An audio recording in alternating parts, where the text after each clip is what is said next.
सल्लल्लाहु अलैहि वसल्लम ने फरमाया कि एक शख्स रात को इरादा करके सोया था कि सवेरे तहज्जुद पढ़ूंगा।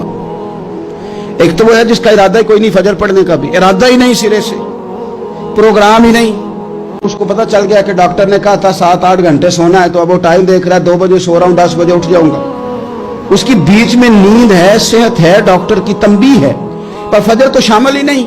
हालांकि इस बात को अच्छी तरह समझ लें, अगर आपका फजर पढ़ने का इरादा है और 4 बजे का, 3:45 बजे का आपने अलार्म लगा लिया है, तो 2 दिन आपको अलार्म जगाएगा, तीसरे दिन आंख खुद ब खुद खुल जाएगी। इंसान की नफ्सियात होती है कि 2 दिन वो किसी चीज भी अपनी आदत को सोने जागने में पका ले, तो तीसरे दिन वही उसका वो मिजाज बन जाता है। तो अगर नीयत ही नहीं, इरादा ही नहीं, प्रोग्राम ही नहीं, तो कैसे आंख खुलेगी? बल्कि फिर तो ये होता है कई दफा आंख खुल भी जाती है, बंदे उठ भी जाते हैं पर उठते ही नहीं, नमाज का वुजू ही नहीं करते, आगे बढ़ते ही नहीं, हिम्मत ही नहीं करते। लेकिन हुजूर क्या फरमा रहे हैं? करीम महबूब अलैहिस्सलाम फरमाने लगे, जिसका तहज्जुद पढ़ने का इरादा था लेकिन नींद गालिब आ गई, उठ नहीं सका। हुजूर फरमाते हैं नींद तो अब इसने पूरी कर ही ली है ना, पर इरादा था तहज्जुद पढ़ने का। तो महबूब फरमाते हैं नींद रब की तरफ से सदका हो गई और तहज्जुद का भी अल्लाह ने सवाब अता फरमा दिया।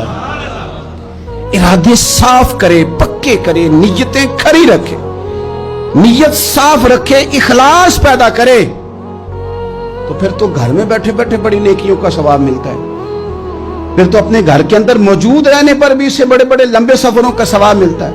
हजरत अनस बिन मालिक रदी अल्लाह तआला अन्हु फरमाते हैं, हम तबूक से वापस आ रहे थे तो नबी पाक अलैहिस्सलाम ने फरमाया, हमारे कुछ भाई हैं भाई जो बैठे मदीने में हैं, पर हमने जो घाटी भी तय की, जो सफर भी तय किया, वो हमारे साथ ही थे। बैठे कहाँ हैं?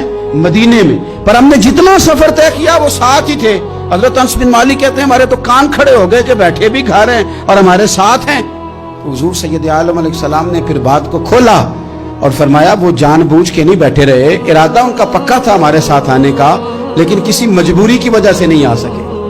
कोई बीमारी ने आ लिया तो नहीं आ सके, चूंकि वो मजबूरी की वजह से नहीं आ सके, आ नहीं सके, लेकिन रब करीम ने हम जिस सफर से गुजरे हैं उसका अजर उन्हें अता फरमाया है। सवाब में, अजर में वो बराबर के शरीक हैं, चूंकि उनका इरादा पूरा था।